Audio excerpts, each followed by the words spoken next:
So I'm posting this right now from my living room, looking at the floor. I'm just documenting uh, something that happened to me here a few days ago, just before gun season. Um, I went to pick my wife up the other day in town, give her a ride home, and had some stuff drop in front of my eye that wasn't normal. Uh, I wasn't feeling normal about it. It was actually blocking my vision. My vision was blurred a little bit in the one eye. So I went to the eye doctor the next day, and he told me that I had a floater and that it just happens. And at the time, I was like, I've got floaters, and if you're not familiar with floaters, they're little squiggly lines and circles that float around in the vitreous solution of your eye. It's pretty normal. A lot of people have it. Usually, if you ignore them, they go away. They're there, but you can look through them. What had happened to my eye? You weren't looking through these. They were like little branches of trees hanging down, and they were darker. And I had some white light off in the corner of my eye, and so I was a little concerned about it. And so he kind of said, "Well, you just got floaters," and he said it was still tethered. The floater was tethered to the back of my eye. And as soon as that breaks away and falls, it'll get out of the way, and I'll have my vision back. But I was kind of concerned about that. Um, I guess a day later, I started getting a very white light moon showing up in this corner of my eye, and it appeared to be growing. And so the next morning, or I guess 2 days later, I was back in, and I'm like, "This isn't right. I know something's wrong." And he's like, "Yeah, you have to get yourself to a doctor. I'm going to set an appointment for you. Don't hear back from me by 3. Give me a call." And uh, the very next day, I was in seeing the surgeon for a retinal detachment. So the good news is I got in early. They caught it before it got into my central vision. The tear was high up to this corner, and it actually pulling down. And I guess what happens is you get a hole in the back of your retina. Fluid starts to fill that void, and it starts to pull away from the back of your eye. So the retinal part of your eye that starts to gives you vision slowly detaches, and it's scary. Um, it's nothing I would recommend for anybody. The big thing is getting in and getting help fast is the key to keeping some vision. At this point, I've got a follow up tomorrow after a week from surgery. Uh, and honestly, as far as like the surgery, and I guess the only reason I post this is if somebody's going to go through this, or they're experiencing this, or if this can help them maybe avoid losing your total vision on an eye. Um, the biggest part of it is getting in and get it taken care of as soon as possible. Um, I'm not saying the surgery itself is fun, but at the same time, I'm going to compare it to a root canal. Quite honestly, it's invasive, yeah, and you're present when everything's happening. You got to use a little bit of self control when you're sitting underneath the lights and stuff. It's you're sedated. It's not like you're awake, but you're sedated. And it's not like you feel pain, you feel pressure, you feel heat, you feel cold. I won't go into the big details. I don't want to scare anybody at this point about it, but you're aware of what's going on, which is good, honestly. You don't hear them say oops, you know, um, that kind of thing. Or if you do, I guess, you're more concerned. But from my experience, the surgery, yeah, you have anxiety anytime you have something like this done. It's going to be a little anxious. I would with a root canal. I don't enjoy those either. I wouldn't recommend this as a pastime. But for the most part, the surgery was not, painful in any way. There's a little discomfort with the eye, after the anesthesia wears off.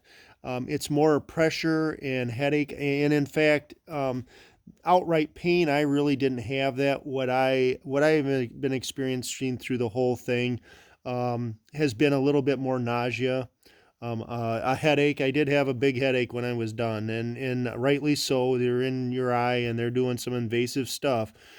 But outside of that, it really wasn't that bad from that standpoint.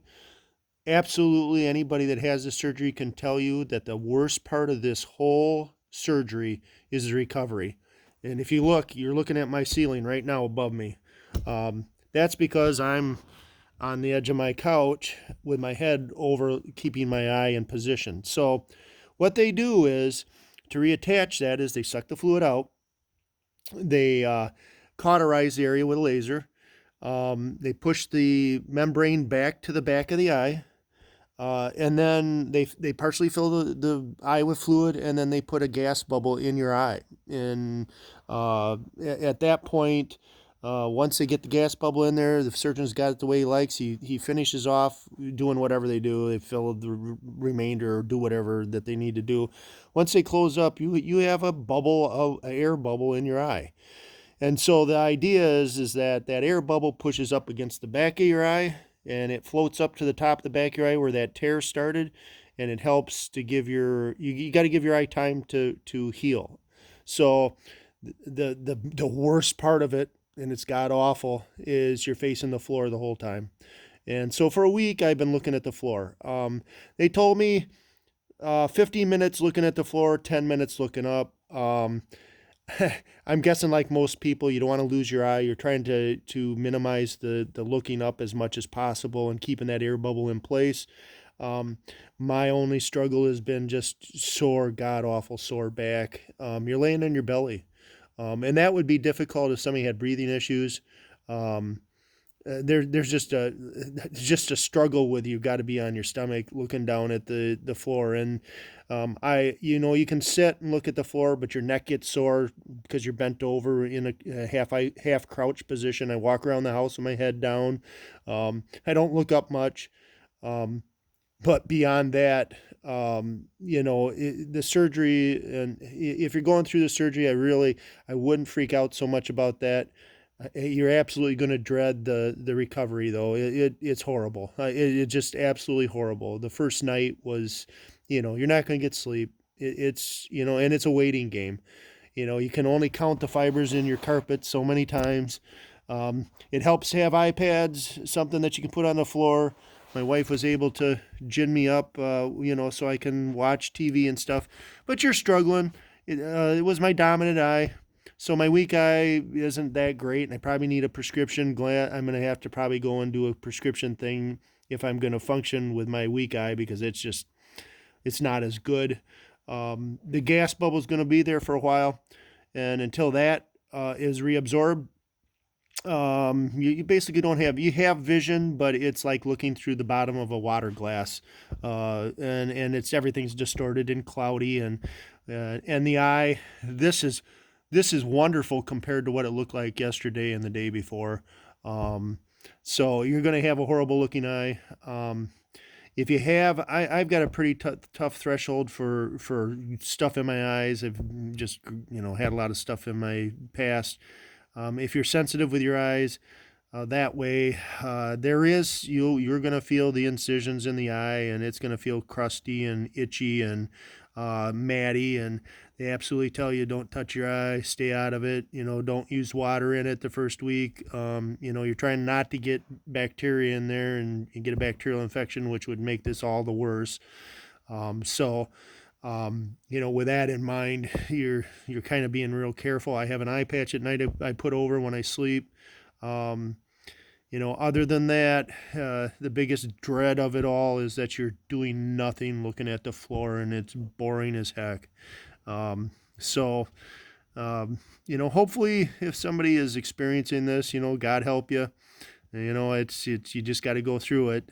The only other thing I want to say is, thank goodness for my wife. Thank goodness for my friend Larry, relatives, people that have offered to help. That's the thing, because you're down. You're going to need help. This would be a hard thing to do as a single person without anybody to support you. You're definitely going to need people to, because you just can't be looking up all the time trying to get stuff. So it's like even getting a water and stuff out of the fridge. I'm like, keep the stuff low on it so I can grab it and keep my head looking down. So it's fun. And trying to learn how to put eye drops in an eye that you can't see out of. Yeah, the bottles need to be bigger than what they are because I end up with half of it in my eyelid, on my cheek, in my nose. You're trying to, hit something that you, you struggle to do with good eyes, let alone a bad eye. But, other than that, retinal detachment, not fun. Wouldn't recommend it on your opening day of deer season. It's definitely going to get in the way. Um, but otherwise, it beats, like Grandpa said, it always beats a sharp stick in the eye. And I'm kind of thinking I had a sharp stick in my eye, but, beats losing your eye. So, certainly if you've got something going on like what I've experienced, get yourself in the doctor, get it taken care of because the surgeon said, there ain't no way you're going to have your eye vision if you don't get this taken care of. It's just going to keep peeling away and you're going to be blind. So good luck to anybody out there dealing with the same thing, and we'll sign off.